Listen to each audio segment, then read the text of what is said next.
જ્યારે આ કોરોનાની મહામારી દેશ ઉપર આવી રહી છે ત્યારે આપણા મહાનાયક અમિતાભજીએ એક સુંદર મજાનું એક સૂત્ર અને તમે આપ્યું કે જ્યારે અમિતાભજી હોસ્પિટલમાં દાખલ હતા ત્યારે એમને એક વર્કશોપના માધ્યમથી એક બોર્ડ વાંચવામાં આવ્યું કે ભગવાનના મંદિરો બંધ છે હાલમાં.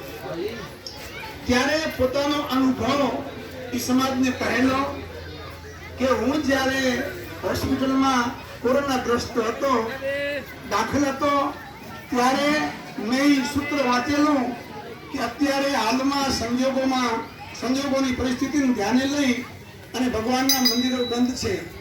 પણ ભગવાનના મંદિરો બંધ છે, ભગવાનો ગયા ક્યાં? અમિતાભજીનું સૂત્ર છે એ ભગવાન બધા હોસ્પિટલમાં જે સારી સેવા કરે છે એ ડોક્ટરો બની ગયા. આ એનું સૂત્ર અમિતાભજીનું. તો આ બધાને આ ચોપાઈ લાગુ પડે છે.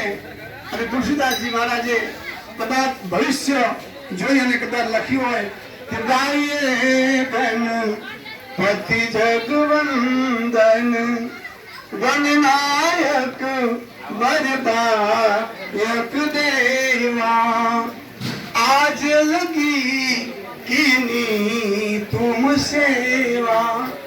જે ગણપતિજીને માનવા વાળા, જે દેવોના જે ગણનાયક છે એવા ગજાનન ગણપતિજી મહારાજને જે લોકો માને છે એને પૂજે છે અને પ્રથમ જેની પૂજા થાય છે એવા ગણપતિ મહારાજને આજે આજ પવિત્ર ગણેશ ચતુર્થીના દિવસે આપણે પ્રાર્થના કરીએ કે હરેક ભારતના જે નાગરિકો છે એમને બધાને કોરોના મુક્ત બનાવે અને સ્વસ્થ બનાવે એવી આપણે નારાજ